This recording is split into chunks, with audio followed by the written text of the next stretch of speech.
So I'm obsessed with Dungeons and Dragons. I've been obsessed since I was very, very small. I started playing D&D when I was 8, and that was 1988. And I found the beginner box and started playing it by myself. And then I found other people that played it when I was 15. Yeah, so a lot of playing D&D by myself. When I found out that other people were playing, I didn't even question if I could. I just went up to them and said, "Hey guys, you play D&D? I'm playing D&D with you." And they were like, "Yeah, oh, okay, Satine, yeah." And it was really interesting. I took a little break off of it, and then I got back into it as an adult. I wanted to play again, and I went on meetup.com in Sydney, Australia, actually, when I lived there. And I was like, I don't want to hang out at bars. I just want to be around other adults. And when I went to Meetup, I realized that so many other adults felt the same way. And so I went to a game store with these Meetup people, and we're like, "You're an adult?" Yeah. And it just got really comfortable, and then we got tapped into that. And there was something so fulfilling about it. So when I moved back to Hollywood, I started the D&D Meltdown Hollywood group, meetup.com/LA Tabletop Gamers. And it was all these other adults who used to play, or a lot of women who were like, "I wanted to play, but my brothers would kill me or kill my character. My boyfriend wouldn't let me or killed my character." And I created a space for them, and they just came flooding in. And it was really beautiful. And then I wanted to play with my other friends who don't have a lot of time and can't get there every week or whatever. So I started the charity event, where I was like, charity's fulfilling, gaming is fulfilling. What if we just do it all at once? And so I did that every year. And then I did the meetup thing like once or twice a week, every year for like 6 years, 7 years. And, you know, I met Rudy, and we were like, why don't we do live streaming? And it was just this thing that I did that was natural. And suddenly I'm working at Wizards. It's kind of like that, like 1, 2, 3, ta-da! And I understand the power of connecting with people.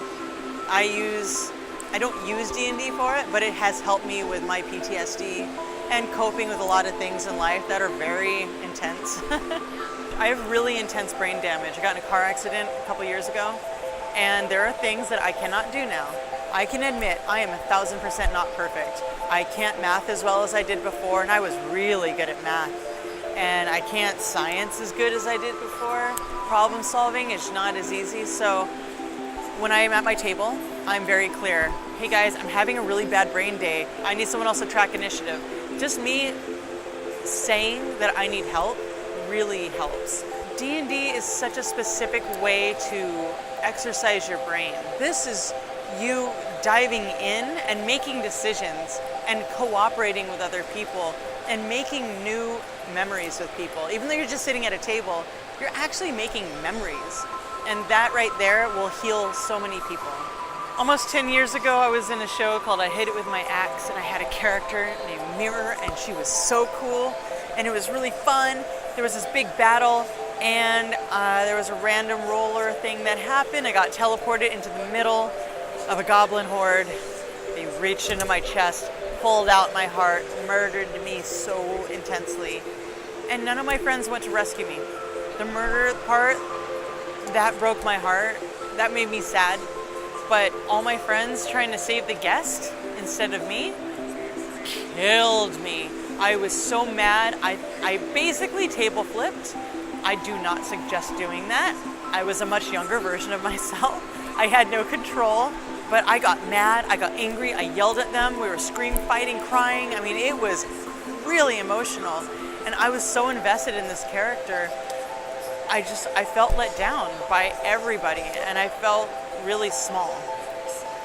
I learned from that moment, and I learned that, you know, it is just a game. My friends did not deserve me yelling at them or crying at them. It was really emotional. Yeah, it was sad, but I learned a lot. Life is inspiring, and life fills me with creativity. And anytime I doubt myself or whatever, I look at all the books I have on my shelves, I see all the friends I have on Twitter, and I read what other people are doing, I watch other streams, and I'm inspired and filled with creativity. Everything is play. and it makes my life better. It's easy to get lost in dungeon mastering rules, what characters are being played, and kind of getting obsessed about that. It's good to remember about kindness while you're doing it. Understanding that people are listening to you and they're looking up to you, and it is your responsibility to show them kindness and patience. Listening to what people say, listening to how they react to each other. There's a verbal communication, there's nonverbal communication, and cues you have to pay attention to. And what it really goes down to is respect. Actually respecting the people at your table and understanding that they've volunteered their time to be with you. And if everyone can understand that and respect each other and have that kindness and understanding, it breeds more kindness and understanding. Even on dark adventures and noir, like, it's important to really remember that it's about consent around the table.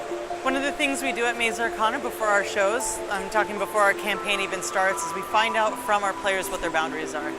We say, hey, what are you okay with? How far do you want to push? What do you want to explore? I say, I'm the dungeon master, this is a story I would like to tell. Do you consent? And a lot of times, sometimes they say yes, sometimes they say no. And then you're like, okay, well, I hope that you can find a good story that fits you, because this is a story we want to tell. And I do admit when I want to push boundaries. Some days I say to my girls who, we've been gaming for 3 seasons, like, hey, I want to try something.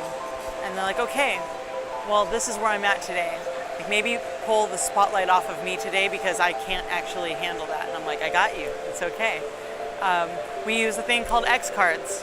So it's a yellow X card and a red X card. A yellow X card says, I'm uncomfortable, I don't want to stop the game, I would like less attention on me, and maybe we also move the subject around. So maybe I'll jump scenes and go to another location or whatever.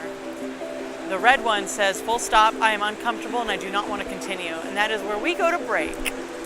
But that's really important because you need to stop and see if they're okay. Because it's a very intimate thing. You're inside of people's heads and it's really important to nurture them. And maybe somebody comes to me and says, I want to try something. And yet it crosses a pre-existing boundary. And they try it and they hate it. They need to know that it's okay to tell me that they changed their minds and they want out. So that is that is something that I encourage a lot. D&D's having this really cool resurgence. It's amazing. I've been playing for 30 years, so I'm very grateful. I think part of it has to do a lot with visibility. Right now we have live streaming. Anybody can stream their game from home, right now. And the fact that they can means that people who are curious instantly can look at a dozen, 2 dozen, dozens of different styles of gaming. By being visible, we're actually granting permission. And a lot of people, they want permission. They don't feel comfortable to come out and say, I'm a nerd. They need to see somebody that they relate to. And that's why I encourage people to stream. I mean, when I was younger, I was like, wow, I wish there was a Sicilian Filipino alternative lifestyle gothy girl I could look up to. I didn't have that. And I hope that maybe somebody out there who is like me can see me and say, hey, she can do it, I can do it too. And because there's so many of us, you got Girls Guts Glory, and those girls are very different than Sirens of the Realms. You have people on all these different shows. We give people permission, and nobody needs permission, but we kind of do need permission.